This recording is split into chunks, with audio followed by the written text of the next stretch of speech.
Sa kalsada, sabay-sabay ang tinig, sigaw ng puso't pawis ng bibig. Hustisya, katarungan ang hanap, hindi kayamanan ng iilan lang ang dapat.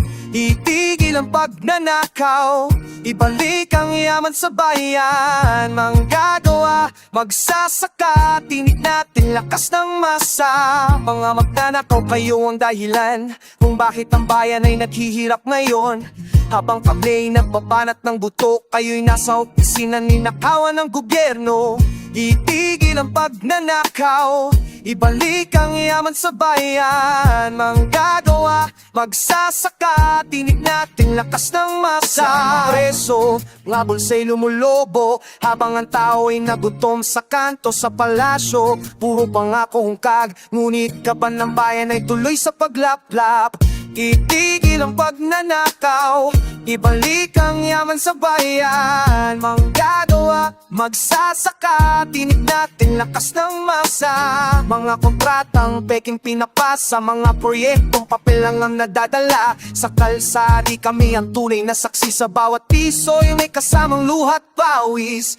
Itigil ang pagnanakaw, ibalik ang yaman sa bayan. Manggagawa, magsasaka, tinig natin lakas ng masa. Nanakaw upo sa trono ng kasinungalingan, walang awan lalo lamon ng kaban ng bayan. Naririnig mo ba ang sigaw ng lansangan? Mga pagnanakaw hindi na namin palalampas. Sa baryo, walang ospital ni gamot, ngunit sa pulsahan sa lapis, sagan at sunod mga paralan. Sira at kulang, samantalang yaman sa bangko'y walang hanggan.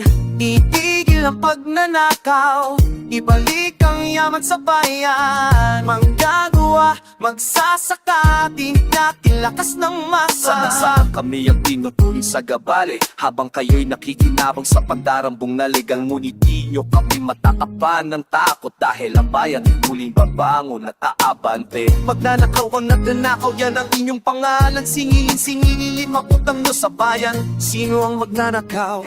Kayo, Sino ang mandarambo? kayo, Sino ang tunay na nagbabayan? kami, Sino ang dapat maghari? masa. Hindi kami pakot, hindi kami titigil, hanggat may magnanakaw kami magpupumilit kalayaan. Hustisya yan ang sigaw, ang bayan naming mahal, kailanman di susuko. Itigil ang pagnanakaw, ibalik ang yaman sa bayan. Manggagawa, magsasaka, tinig natin lakas ng masa. Hustisya para sa manggagawa, kalayaan para sa sambayanan. Sa kongreso at dilid, sa bawat sitwasyon, isang panata, ang bayan ay di ipabenta. Sa kamay ng masa, tunay na kapangyarihan. Sa kalsada, sigaw ay kalayaan.